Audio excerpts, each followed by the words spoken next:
Are Rwanda and Congo on the verge of a full-scale war? In late January 2025, news emerged that rebel forces backed by Rwandan troops had entered the capital of one of the eastern provinces in the Democratic Republic of the Congo, forcing thousands to flee the escalating crisis. But as the UN Security Council calls for Rwanda to withdraw, there are growing fears that the full-scale war is about to erupt between the two countries. So, just what exactly is happening, and what really lies behind the growing conflict? Hello and welcome. If you're new to the channel, my name is James Ker-Lindsay, and here I take an informed look at international relations, conflict, security, and statehood. We often think of conflicts in relatively straightforward terms. One side pursues a specific objective, such as territorial conquest, regime change, or control over resources. However, in many cases, the goals are far less clear. Rather than a single overriding factor, fighting can be driven by various issues. Indeed, states may often use one justification to mask another, more significant intent. A good case in point is the escalating crisis in eastern Congo. While the region has been marred in conflict for many years as various rebel groups have fought for control, the situation has dramatically escalated as Rwandan forces have entered the fray. But as the prospect of a full-scale war looms between Rwanda and Congo, it's unclear just what exactly lies behind the fighting. The Republic of Rwanda and the Democratic Republic of the Congo are in Central Africa. At 2.3 million square kilometres or 900,000 square miles, the DRC is the world's 11th largest country and the second largest state in Africa. By contrast, Rwanda is tiny. At just 26,000 square kilometres or 10,000 square miles, it's a mere 1% the size of its neighbour, ranking 144th out of 193 UN members. Likewise, the countries are mismatched in other ways. While Congo's population is estimated to be slightly over 100 million, Rwanda's is around 14 million. Meanwhile, although Congo is one of the most resource-rich countries in the world, with large reserves of cobalt, copper, gold, diamonds and tin, amongst others, its GDP per capita is around $650 compared to Rwanda's, which stands at around $1,000.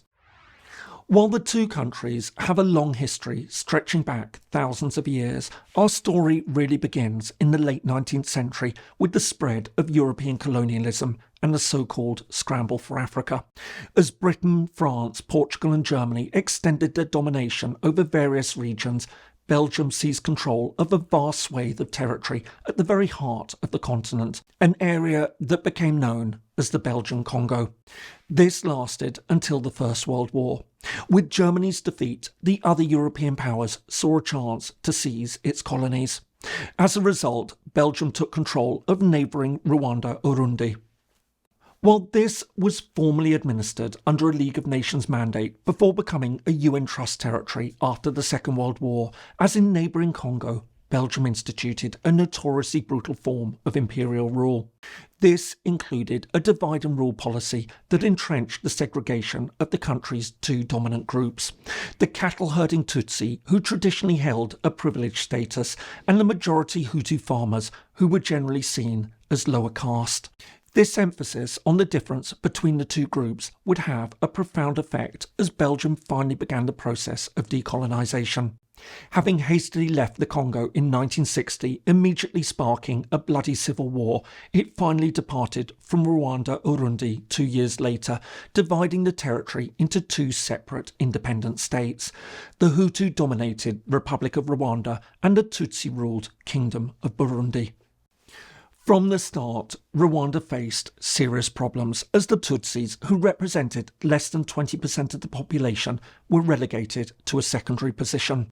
As a result, many now fled the country, seeking refuge in neighbouring Congo to the west and Uganda lying to Rwanda's north.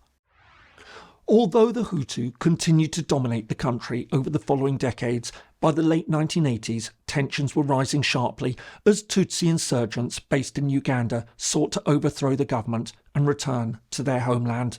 While this led to the start of a civil war in 1990, matters came to a head in April 1994 when Rwanda's Hutu president was assassinated.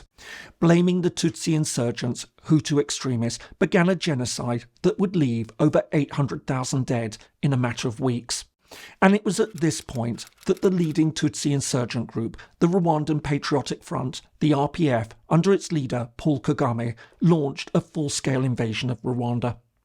As the RPF rapidly overthrew the ruling regime, thousands of Hutu fighters fled across the border into neighbouring Congo, then known as Zaire, where they were given sanctuary by the country's long-standing dictator, Joseph Mobutu.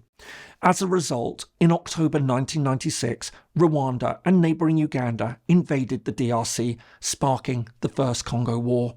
In the end, though, the conflict was short-lived. Within months, Rwandan and Ugandan forces had overthrown Mobutu and installed a new government under their chosen candidate, Laurent Kabila. But while many hoped that this would mark the start of a new period of regional stability, tensions soon emerged.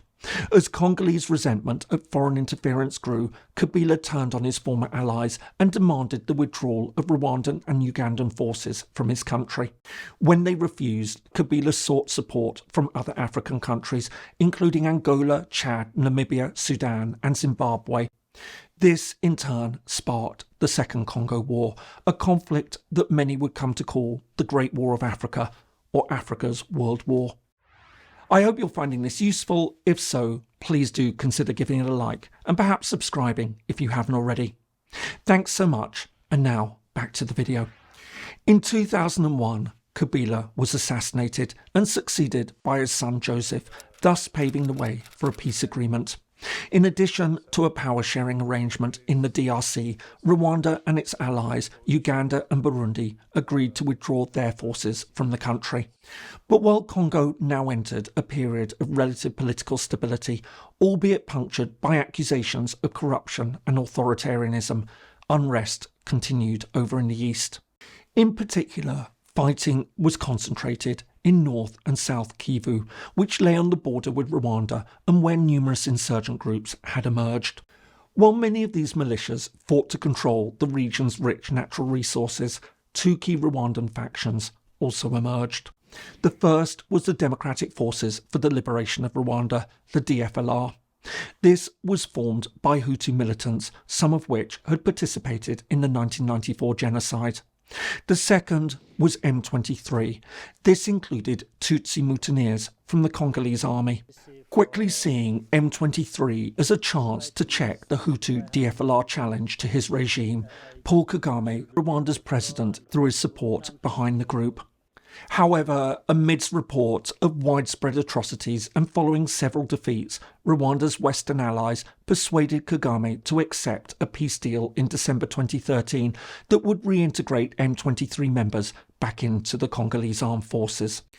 But despite this apparent progress, the problems nevertheless continued. Although Joseph Kabila was eventually defeated in elections in 2018 and a new president, Felix Tshisekedi, took power, the situation in the east continued to deteriorate as numerous insurgent groups, including the DFLR, kept up their attacks. Meanwhile, having accused the Congolese government of failing to reintegrate its members, M23 resumed its activities in November 2021. Launching a series of attacks that saw hundreds killed and over 200,000 people forced from their homes. Within months, the group had seized large areas of territory across eastern Congo. And although the East African Community, a 7-member political group that includes Rwanda and Congo, managed to secure a ceasefire, fighting soon resumed. More to the point, and despite fierce denials by Kagame, the UN openly accused Rwanda of supporting M23. And it's against this backdrop that the latest fighting has erupted. On the 27th of January, M23 fighters entered Goma, the capital of North Kivu province, amidst heavy clashes that killed 13 South African peacekeepers. Meanwhile, as thousands flee the area, there are now reports that rebel forces are heading for Bukavu, the capital of South Kivu. Already seen as the most serious clashes in over a dozen years, with news that Congolese troops are putting up stiff resistance, the fighting has already had broader spillover effects. For example, Western embassies in Kinshasa, the Congolese capital, were attacked amidst a widespread sense that the United States and other Western countries have traditionally favoured Rwanda. But what makes these developments especially worrying is that there are now allegations that large numbers of well-armed and well-trained Rwandan troops have openly joined the fight alongside the M23 rebels. As a result, President Tshisekedi has already announced a massive military mobilisation and said that the two countries would be at war unless Rwanda withdraws.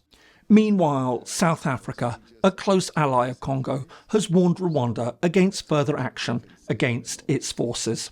As fears mount that Congo and Rwanda may be on the brink of a full-scale war, there's been a flurry of diplomatic activity. For instance, the UN Security Council has already called for Rwanda to respect Congo's territorial integrity, and at the same time, the new US Secretary of State, Marco Rubio, has called President Kagame to discuss an urgent ceasefire and the withdrawal of Rwandan forces from the DRC. Yet despite growing international pressure, including threats of sanctions and a halt to aid, Kagame is defiant. Seemingly confirming the presence of Rwandan forces in the DRC, he said that his country is merely responding to an ongoing threat to its security and that accusations against his country amount to victim blaming. So, what exactly is going on and what could happen next? First and foremost, any pretense that Rwanda isn't directly involved in the conflict has now been shattered. Instead, the question now is what the Rwandan government hopes to achieve. On the one hand, Rwanda argues that its primary interest is in defeating the rebel Hutu groups terrorising Tutsis in Congo, and which ultimately represent a threat to Rwandan peace and stability. That said, many suspect that there's far more behind it. While there's no doubt that Rwanda has long been concerned about DFLR activities, many argue that support for M23 and the present invasion is in fact a pretense for territorial gain under the guise of fighting a rebel threat. Indeed, some have even gone as far as to argue that Rwanda's actions in the DRC are no different from Russia's invasion and occupation of eastern Ukraine. And just as Putin wants to overthrow the Ukrainian government, many suggest that Kagame's goal is to oust Tshisekedi.